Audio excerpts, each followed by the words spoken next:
Allora, welcome to another episode of Regional Italian Cuisine. Of course, my name is Caterina Borsato, and on this program, we're going to be going to that beautiful region in southern Italy called Calabria. Calabria, of course, forms the toe of the boot, and it is the most beautiful place, the most pristine beaches, but it is a place that's got lots of really, really white sand, very little pianura, and of course lots of rocky edges. I guess that's going to nearly define some of the cuisine that comes out of this region, but it is a place of tradition.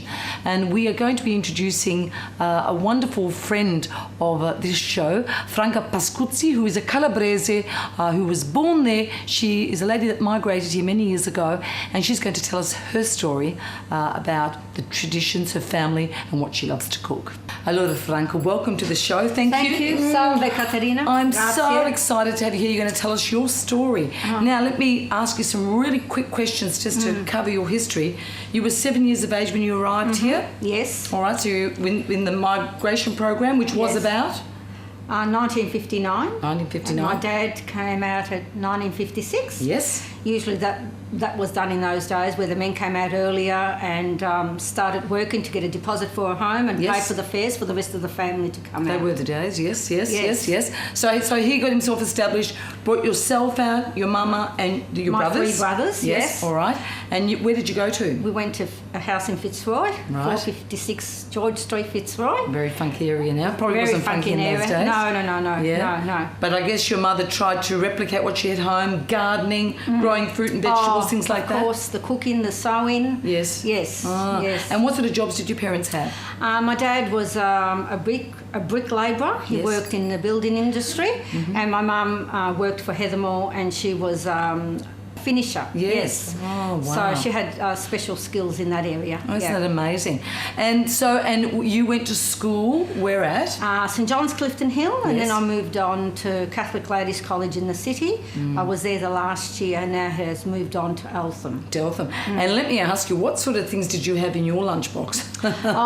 In my lunchbox, of course, we have what's trendy today, and wasn't really very trendy in those days. The pepperoni fritti, the cotolette, the mortadelle, formaggio.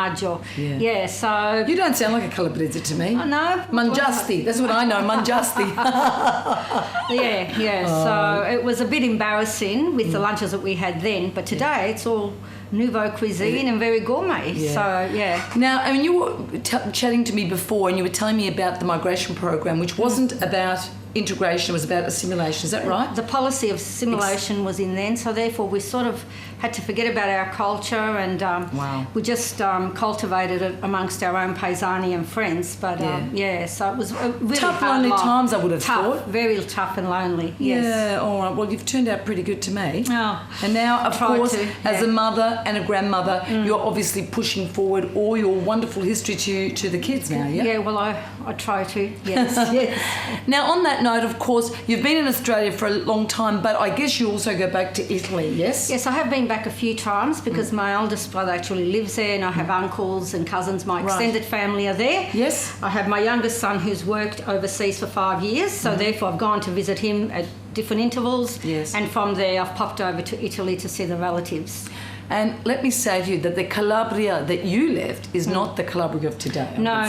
Più sviluppata. Yes, più sviluppata. Yeah, absolutely, which means it's moved on. But the one thing I do know about Calabria is about tradition. The tradition and the cultures. Tell me about, they've got some very special feast days, don't they? Yes. Well, every paese in Italy has its own festa at some time of the year, and it's usually the patron saint of that village. Right. And we have the Madonna Dolorata. Yes. And they have the big procession, don't they? And who do they have at the front? The priest, il prete? The priest, the sindaco del paese, and all the important people in the front. Yes. And they all bid to carry the Madonna. And people come from all over for this festa because it's like a meeting place where they all meet relatives, and it's really beautiful time. And they wear traditional dress? Yes, they do have a lot of cultural dancing and the vendemmia. They do. What's the vendemmia for our folks? It's just when they pick the grapes and then they squeeze them as they used to with the feet, and they make the wine and they carry it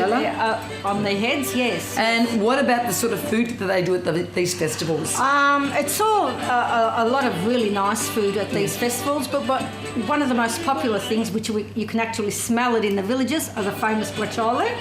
And you can have make bracciole of meat, of patate, or of riso and riso patate. And everyone, it's just open house. Does every family have their own specialty? Yes. Every family will make one or the other, and you just follow the smell. All right, well, on that note, we're going to go to a short sponsors break, and when we come back, we're going to continue with Franca's love affair with her food from Calabria.